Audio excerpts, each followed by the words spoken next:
¿De verdad sabes algo solo porque puedes recordarlo? Piensa en esto. Si mañana te quitan el cuaderno, el profesor, el video, la frase exacta, ¿todavía podrías reconstruir la idea desde cero? ¿O lo único que tienes es una cadena de palabras bien memorizadas? Y si saber fuera solo repetir, ¿por qué tanta gente se bloquea cuando la pregunta cambia 1 milímetro? Antes de seguir, escribe en comentarios memorizar y mueva igual entender, si alguna vez te pasó. Y ahora dime, ¿desde dónde estás viendo esto? Porque el sentido común te susurra algo cómodo. Si lo recuerdo, lo domino. Pero esa comodidad es sospechosa. ¿Cómo lo compruebas? ¿Qué evidencia tienes de que tu conocimiento no es solo familiaridad? Si puedes recitar una definición sin temblar, ¿qué demuestra eso exactamente? ¿Comprensión o entrenamiento? Y si un genio te parece alguien con memoria perfecta, ¿no será que estás confundiendo velocidad de recuperación con profundidad de estructura? Ahora vayamos a lo incómodo. ¿Y si tu memoria no fuera un almacén sino un teatro? ¿Y si cada vez que recuerdas estás reconstruyendo, improvisando, con piezas sueltas, y tu confianza es solo parte del espectáculo?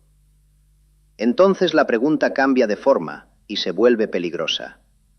Si puedes estar muy seguro y muy equivocado al mismo tiempo, ¿cuántas cosas que sabes hoy son solo símbolos bien colocados, sin el mecanismo debajo? Y si eso es verdad, la sombra no está en lo que olvidas, está en lo que juras entender. Lo ves en lo más cotidiano. Estudias una noche, repites fórmulas como un conjuro, y al día siguiente sientes esa euforia rara de lo tengo. Pero si lo tienes, ¿por qué depende tanto del orden exacto en que te lo preguntan? ¿Por qué tu seguridad se derrumba cuando la pregunta deja de parecerse al ejercicio del cuaderno? Observa el patrón. No estás navegando una idea, estás siguiendo un rastro. Y un rastro se borra fácil. La escuela entrena ese espejismo. Aprobar se parece demasiado a recordar bajo presión. Y cuando funciona, el cerebro firma el recibo. Aprendiste. ¿Aprendiste o solo activaste el guión correcto a tiempo? Piensa en esa sensación peligrosa. Lees una explicación y te parece obvia. La vuelves a leer y ahora suena todavía más verdadera. Familiaridad. Fluidez. El idioma interno dice, esto ya lo entiendo. Pero ¿qué significa entender si no puedes cambiar el ángulo sin perder el hilo? ¿Qué significa sé esto si solo lo reconoces cuando lo ves escrito? La mente confunde reconocimiento con posesión. Confunde me suena con lo sostengo. Y mientras más te suena, más te relajas. No hay alarma, no hay fricción. Solo un brillo cómodo que se parece a claridad, hasta que alguien te pide que lo reconstruyas sin el texto delante. Las explicaciones comunes funcionan como etiquetas que te calman. Me equivoqué porque me confundí. Olvidé porque tengo mala memoria. No lo resolví porque no soy de números. ¿Notas el truco? No explican nada, rebautizan el misterio. Es como decir, se cayó porque se cayó. Lo recuerda porque lo recuerda. ¿Qué causa real está ahí? Ninguna. Solo un nombre para tapar una grieta. Y esa grieta es la misma siempre. Si tu conocimiento fuera estructural, soportaría variaciones. Si de verdad estuviera en ti, no sería tan frágil ante un cambio mínimo.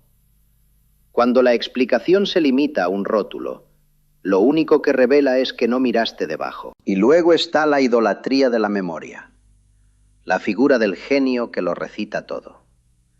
Pero dime, si alguien puede recitar, ¿puede derivar?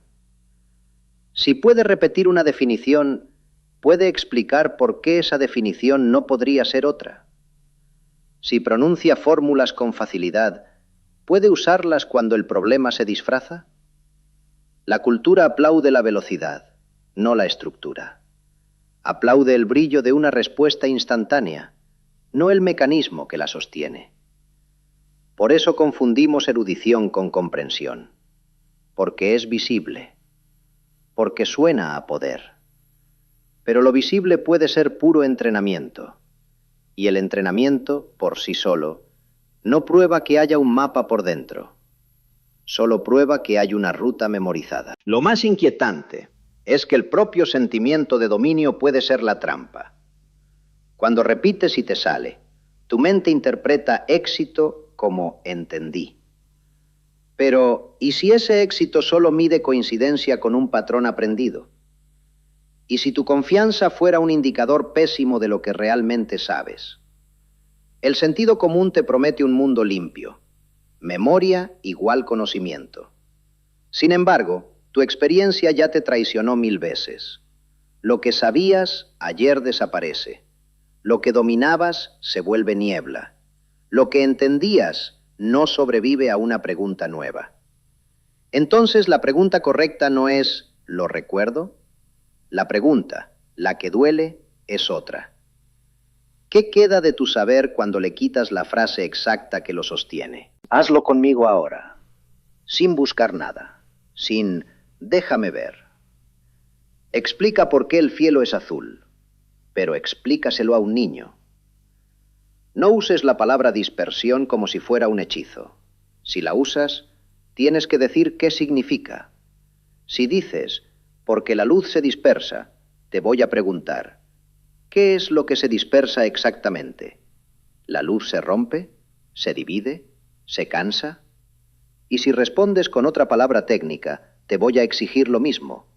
¿Qué quiere decir esa palabra en términos simples, causales, inevitables? Ahora predice tu propia sensación antes de intentarlo.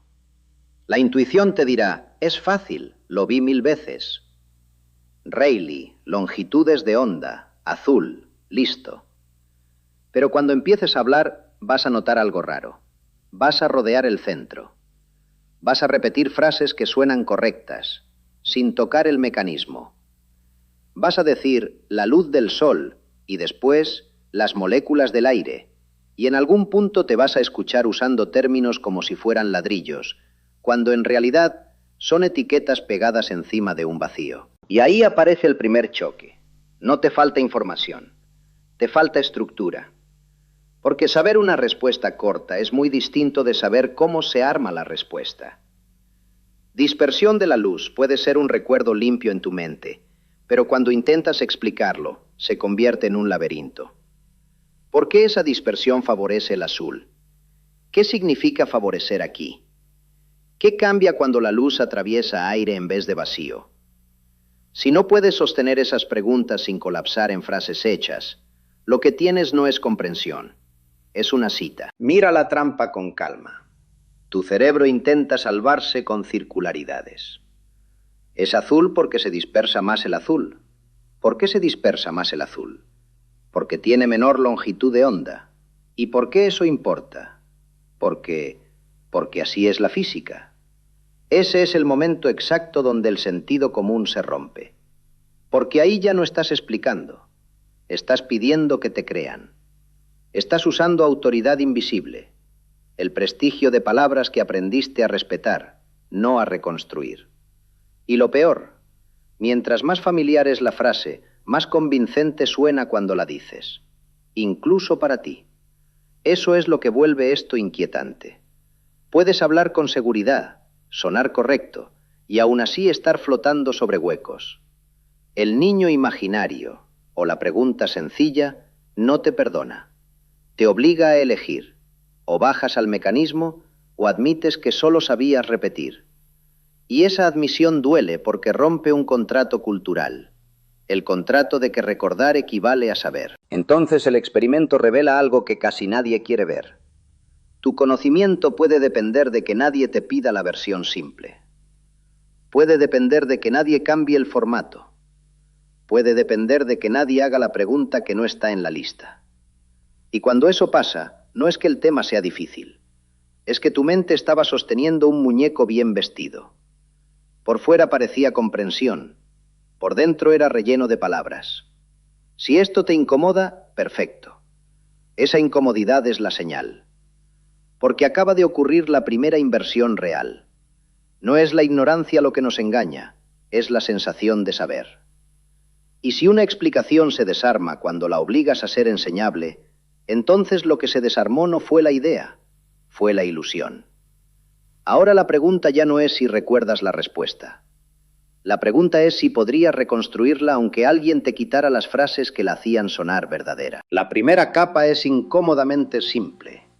Memoria y comprensión no son lo mismo, aunque se disfracen igual cuando todo sale bien.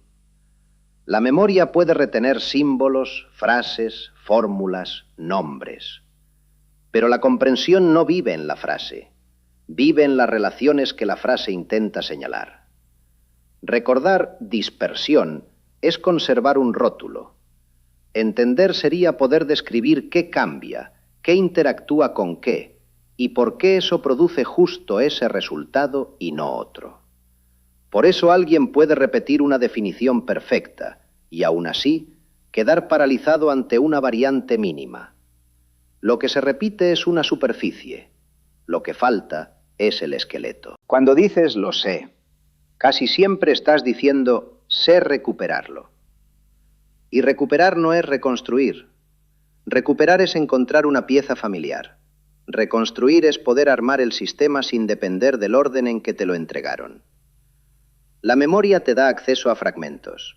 La comprensión te permite reorganizarlos. Una persona con buena memoria puede sonar brillante porque responde rápido, pero la rapidez solo prueba que el acceso es fácil, no que la estructura existe. Si el conocimiento real fuera solo velocidad, bastaría entrenar el reflejo. Y sin embargo, cuando cambias el contexto, el reflejo se rompe. Ahí aparece la diferencia. El entendimiento tolera variación. La memorización tolera rutina. Esta capa también explica por qué la sensación de dominio es tan engañosa. Cuando repites algo muchas veces, te vuelves fluido. Y la fluidez se siente como claridad. Pero esa claridad puede ser solo familiaridad con el camino, no con el terreno. Te aprendiste el recorrido, no el mapa. Por eso la misma mente que recuerda con confianza puede fallar al explicar, porque explicar exige otra cosa, no solo decir lo correcto, sino conectar causas y efectos, justificar pasos, anticipar preguntas. En ese momento, lo que parecía sólido revela que era un guión. Y un guión es frágil, funciona mientras nadie improvise. Ahora mira cómo cambia el criterio. En lugar de preguntar, ¿puedo repetirlo?, la pregunta se vuelve, ¿puedo reconstruirlo? Porque reconstruir implica que, si te quito la frase exacta, aún te queda algo.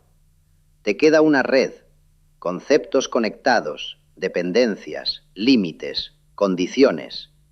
Es ahí donde se esconde la postura asociada a Feynman. Repetir correctamente no prueba comprensión, prueba entrenamiento. La prueba de verdad es otra. Puedes reducir lo complejo a principios simples y desde ahí volver a levantarlo. Si no puedes, quizá no sabes el tema. Quizá solo sabes sonar como alguien que lo sabe. Pero no te confundas. Esta primera capa no demoniza la memoria. La memoria es material bruto. Sin memoria no hay piezas. El problema es usarla como certificado de entendimiento. Porque el material bruto puede existir sin arquitectura. Puedes tener muchas piezas y aún así no poder construir nada nuevo. Puedes recitar una lista y aún así no saber aplicar. Y lo más inquietante, puedes ser premiado por eso. Puedes pasar exámenes, ganar aprobación, recibir respeto, sin que nadie exija la reconstrucción. La cultura confunde evidencia pública, la recitación, con mecanismo interno, la estructura, porque lo interno no se ve. Y aún así, esta capa sigue siendo incompleta. Decir comprensión es estructura, todavía suena bonito de más. Falta una pregunta.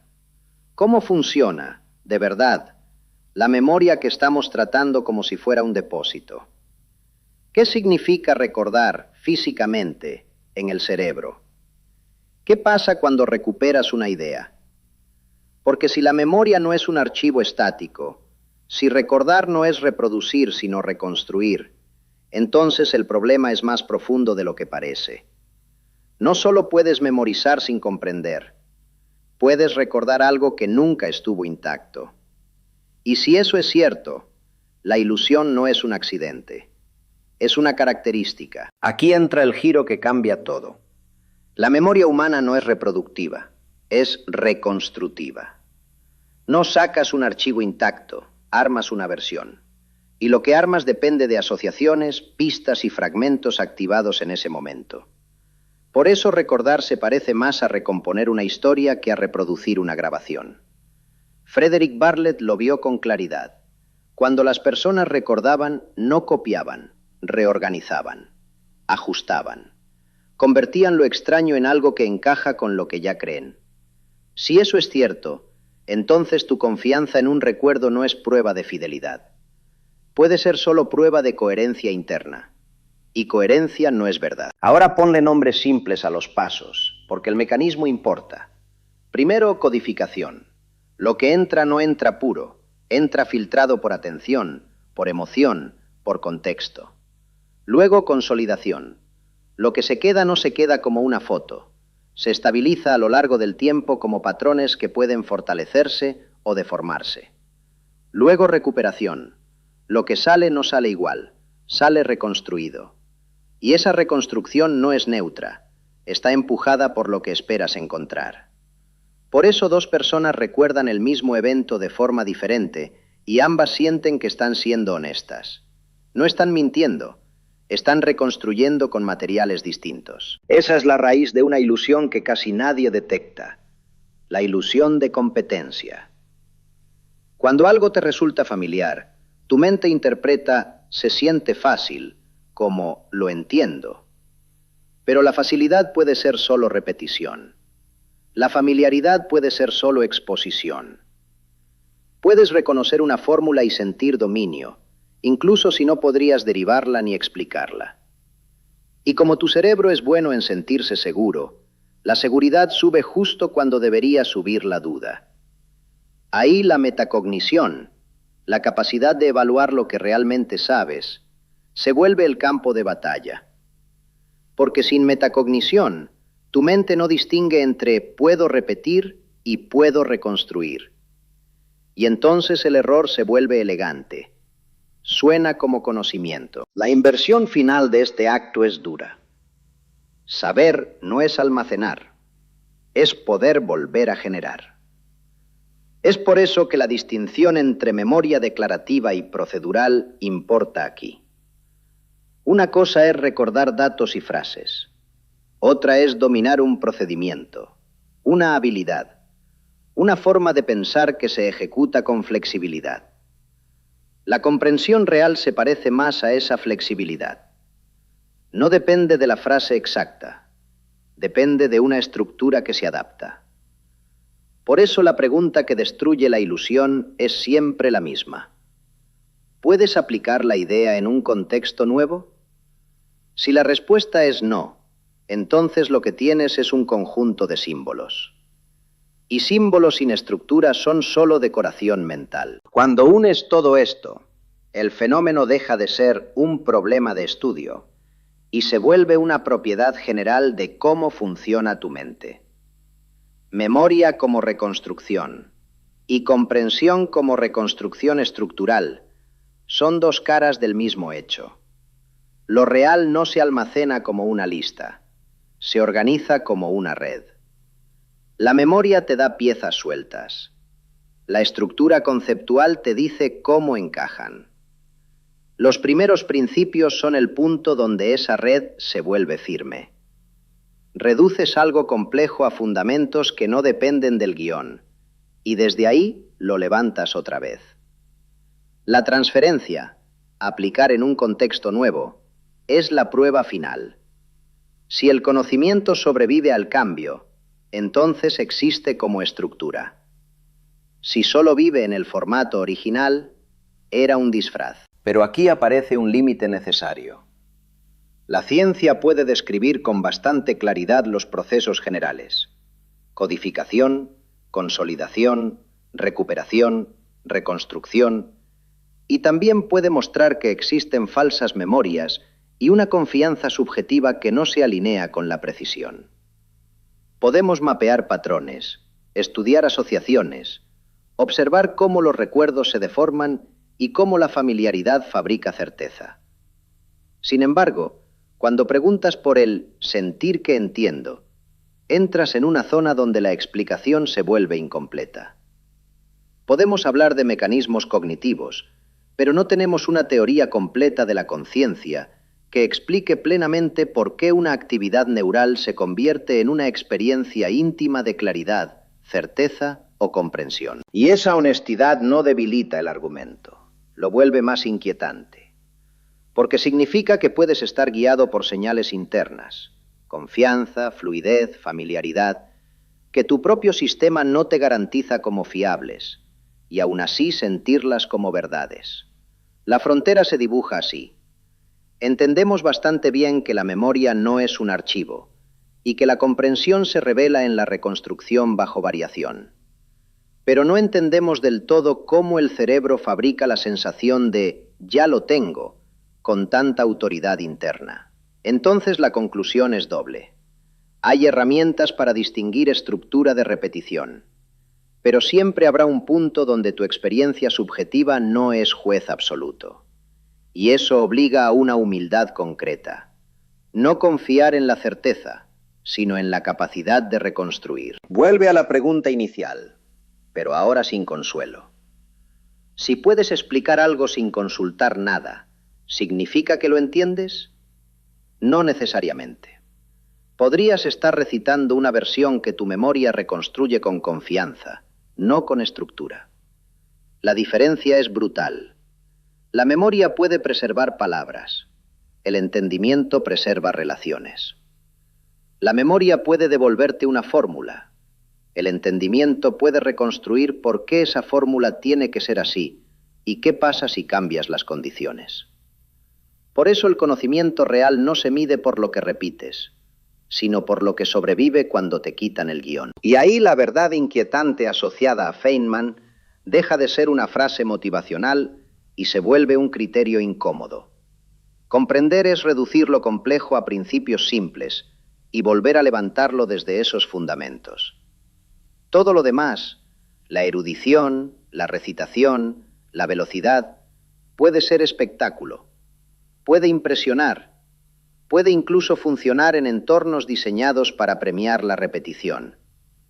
Pero es frágil. Basta una pregunta que no se parezca al modelo, una variación mínima, un contexto nuevo, y el castillo se vuelve humo. La autoridad basada solo en retención es una máscara que se cae con una sola exigencia. Explica lo sencillo. Entonces quédate con una idea que no es cómoda, pero es sólida. Conocimiento no es lo que puedes repetir, es lo que puedes reconstruir cuando todo lo demás es removido. Memoria aporta material, estructura organiza, explicación revela las grietas, y la reconstrucción bajo variación prueba si realmente entiendes. Y si esto te deja con una mezcla de claridad y leve incomodidad, mejor. Porque esa sensación no es derrota, es el inicio de un tipo de honestidad mental rara. La misma que te salva de estar profundamente seguro y profundamente equivocado al mismo tiempo.